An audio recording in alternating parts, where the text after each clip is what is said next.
أعوذ بالله من الشيطان الرجيم بسم الله الرحمن الرحيم السلام عليكم ورحمة الله تعالى وبركاته الحمد لله العالمين والصلاة والسلام على أشرف الأنبياء والمرسلين وعلى آله وصحبه أجمعين سبحانك لا علم لنا إلا ما علمتنا إنك أنت العليم الحكيم رب اشرح لي صدري ويسر لي أمري واحلل عقدة من لساني يفقهوا قولي أما بعد قال الله تعالى في القرآن الكريم بعد أعوذ بالله من الشيطان الرجيم وذكر فإن الذكرى تنفع المؤمنين. Inilah bersyukur kita kepada Allah SWT. Lama dan selama-lamanya kita mendapatkan kesyukuran dari Allah SWT. Dan dia naya dan takutnya dapat kita jumpa kembali dalam seri Tazkirah Khatib. Tuan-tuan, muslimin, muslimat yang dirahmati oleh Allah SWT. Saya pesan pada diri saya dan tuan-tuan untuk sama-sama kita meningkatkan ketakwaan kepada Allah Subhanahu Wa Taala dengan melaksanakan segala perintahnya dan meninggalkan segala larangannya. Mudah-mudahan kita mendapat kedekatan dari Allah Subhanahu Wa Taala selamat di dunia dan di akhirat. InsyaAllah Tazkirah Khatib pada kali ini akan membawakan satu topik, iaitu ingatlah sebelum terlambat. Ingatlah sebelum terlambat. Muslimin muslimat yang dirahmati oleh Allah Subhanahu Wa Taala.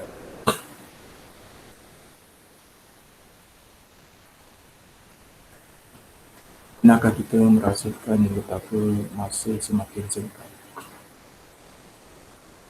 Ya, memang itu merupakan salah satu tanda hampir hari kiamat. Namun begitu, sebelum kita memikirkan tentang hari kiamat yang pasti akan tiba, mari kita muhasabah diri dalam kehidupan kita sehari-hari.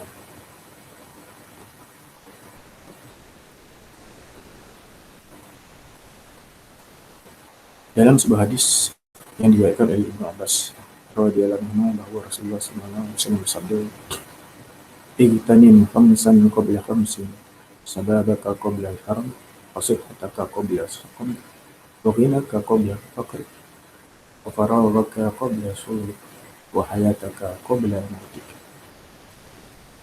Sebutlah 5 perkara sebelum datang 5 perkara. Waktu mudamu sebelum datangnya waktu tuamu. Waktu sihatmu sebelum datangnya waktu sakit.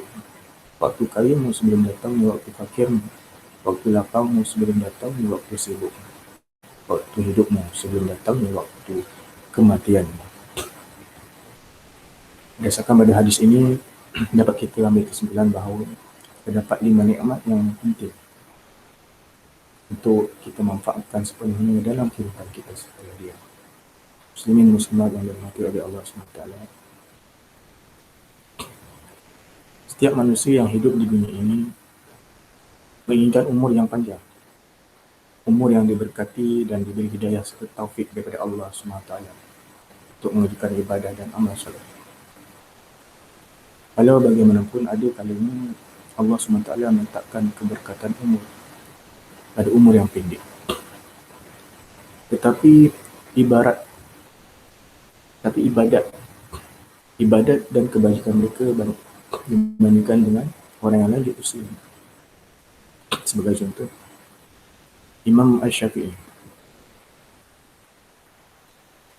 Imam Asy-Syafi'i meninggal dunia ketika berumur 54 tahun. Imam Al-Ghazali meninggal dunia dalam usia 55 tahun. Sementara Imam An-Nawawi meninggal dunia di bawah umur 50 tahun. Akan tetapi, mereka telah dapat melakukan banyak kebajikan kerana keberkatan umur mereka. Sesungguhnya, hidup di dunia ini hanyalah sementara. Akhirat jua tempat yang kekal abadi. Bila sampai masanya, kematian akan mendapatkan kita. Sebagaimana firman Allah SWT dalam surah An-Nisa ayat 78. Ba'da a'udzubillahi minasyaitonir rajim. Aynama takunu yudrikkumul maut walau kuntum fi burujin musyayyadah. Di mana jua kamu berada, maut akan mendapatkan kamu bila sampai ajal, sekalipun kamu berada di dalam binting-binting yang tinggi lagi kukuh. Itu kita perlu bisikkan dalam hati, apakah kita sudah membuat persediaan untuk menghadapi hari akhir. Muslimin, muslimat yang dimati oleh Allah SWT, bersyukur kita terhadap Allah SWT kerana dikurniakan kesihatan yang baik untuk membolehkan kita beribadah dengan sempurna. Pentingnya kesihatan. Bagaimana kata Imam Al-Ghazali ketika menasihatkan muridnya, mati itu ada kalanya datang dengan serta-merta. Sakit, andai kata mati tidak datang dengan serta-merta, sakit akan datang dengan serta-merta. Apabila anda sakit, niscaya anda tidak akan berdaya upaya lagi untuk mengerjakan amalan-amalan soleh. Sedangkan amalan soleh itu adalah bekal akhirat.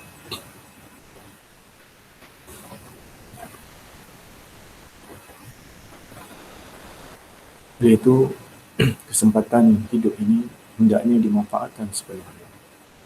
Pertama, usia muda. Usia muda hendaklah digunakan untuk mencapai sifat-sifat mulia, menambah ilmu, memperolehi kedudukan yang tinggi dalam urusan agama dan seumpama. Kerana bila sampai usia tua, badan lemah, amat sukar menunaikan ibadah, terutama ibadah solat, puasa bulan Ramadan dan ibadah haji. Muslimin muslimat yang berbahagia, menyentuh tentang harta tentulah menjurus kepada amalan menginfakkannya ke jalan Allah Subhanahu Wa Taala. Firman Allah Subhanahu Wa Taala di dalam surah Al-Hadid ayat 7. Ba'da a'udzubillahi minasyaitonir rajim. Aminu billahi wa rasulihi wa anfiqu mimma ja'alakum mustakhlifina fihi. فالذين آمنوا منكم وأنفقوا لهم أجر كبير.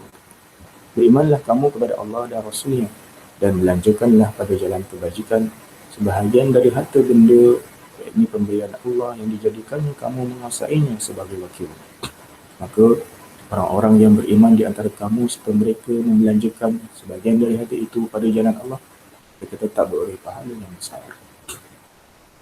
Sebenarnya harta yang kita miliki pada hakikatnya adalah milik Allah SWT. Oleh itu, hendaklah kita infakkan sebahagian untuk membantu fakir miskin, menyantuni anak yatim, menyumbang untuk kemaslahatan umat. Lebih lagi kita infakkanlah sebagai berwakaf, kerana ganjaran pahalanya berterusan walaupun kita telah meninggal. Muslimin muslimat yang dirahmati oleh Allah SWT, sudah menjadi lumrah alam. Setiap manusia inginkan hidup mewah, sentiasa muda dan sihat. Namun perlu diingat, langit tidak selalu mencerah. Sampai masanya kemewahan mungkin berkurang, usia semakin lanjut, badan uzur dan ingatan berkurangan. Justru janganlah kita terdaya dengan godaan nafsu yang melalaikan untuk kita beribadah. Demikian juga masa lapang adalah satu nikmat Allah yang tidak kurang penting untuk kita manfaatkan. Ibadah yang tertinggal seperti solat-solat fardu dan puasa pada bulan Ramadan boleh kita qada. Teruslah memperbanyakkan zikir dan bertaubat kepada Allah Subhanahu Wa Taala. Imam Asy-Syafi'i rahimahullah setelah mencapai umur 40 tahun, beliau mula berjalan dengan bertongkat.